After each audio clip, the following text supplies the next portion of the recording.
When Shaq left, were you more angry at him for leaving, or were you more angry at management for letting him go? At the time, I was mad at him because he could have come to me and said, hey, I'm having problems, help me out. I mean, we didn't have the best of relationships, but I was his counterpart. Now, he could have come to me and said, hey, they're not giving me the money that I deserve. They're not giving me the respect that I deserve. Can you help me, or can you talk to him? And then, if they wouldn't have, did what he wanted to and left, he would have left, then I would have understood more. But he never came to anybody. It was already like he already had in his mind that he wanted to leave anyway, no matter what the Magic said, so I was really mad at him. You guys, when you were together, you were supposed to be the next Magic and Kareem. How many times did you hear that, right? I heard that so much.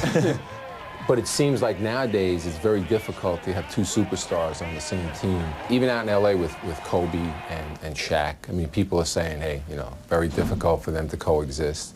Did you have that problem when you and Shaq were together? Not really, because I took the back seat to Shaq on purpose. And Kobe is a guy that... Somebody has to do that. Somebody has to do that, and I don't see that happening between Kobe and Shaq. Kobe is a fantastic player. He's playing more of a veteran role, and now he wants the ball more. You can see it in the amount of shots that he takes tonight. And then you add Glenn Rice to that equation. I mean, somebody has to give something, and right now nobody's giving anything, and that's what I did to try to make Shaq happy. Evaluating Penny is interesting. I think you're right, he is shy. I don't think Penny really knows a lot about himself yet. I don't know if he has leadership qualities. Penny, last week in Oakland, you met with Chuck Daly. You had a meeting.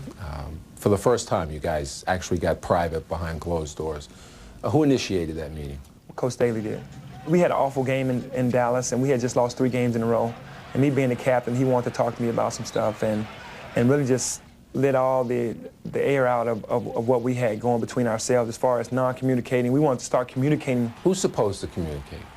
Well, I think it's on the coach, me. I might be wrong. I think it's on the coach to come to their player and say, hey, let me talk to you for a minute. Let's go over some things, because if we're on the same page, then everybody else is going to be on the same page. What was said? What was accomplished? Well, he was telling me about not being so serious, because I am a perfectionist. I'm a guy that really wants everything to go well, and when it doesn't, I kind of get down a little bit. Show you having some fun. Yeah, show I'm having fun. Yeah. Don't really worry about a lot of stuff. Just have fun. He's in my corner. That's something that I didn't know.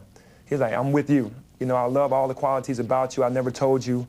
And for me to hear that, I mean, that gave me a sense of relief, because I didn't know if he was always in my corner. That's huge, isn't it? That is. Oh, that's unbelievable. Yeah. People don't realize that, do they? If your coach is behind you, you'll go out there and you'll play to the finish for him, because you feel like he respects you, he likes you. When you don't feel like your coach is with you, then you're not going to play as hard. I mean, you're going to play hard for yourself, but you're not going to play as hard for him. Right. And that's with a lot of guys. Did you have that relationship or that communication with Brian Hill? Did you ever have a conversation like you had with Daly? I did, but I was young and he was young in coaching, and we always butted heads because we were both fiery. What were you butting heads over? Because if I made a mistake in the game and he'd scream at me, I'd take it personally, being young, because I'm a rookie, I'm going to make mistakes, and he was a perfectionist also, and he wanted production. And if I couldn't give him production, then he would yell and scream, and I wasn't used to that. So it was just building up over those 3 years? I think it built up because a lot of things that he let slide with Shaq came back to haunt me.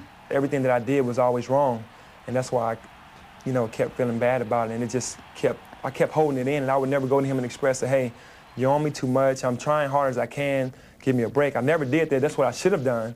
But I was so young, I didn't do that. And if he couldn't see it building up, then, he was blind, because he knew that we were always going at each other. And it finally just bursted, in practice one day, because I was really tired of it. How long do you think that it will shadow you, your contribution to Brian Hill's I think it'll be with me for the rest of my career. I called the meeting because I figured, hey, we want to win. Is this a guy that's going to take us to the next level?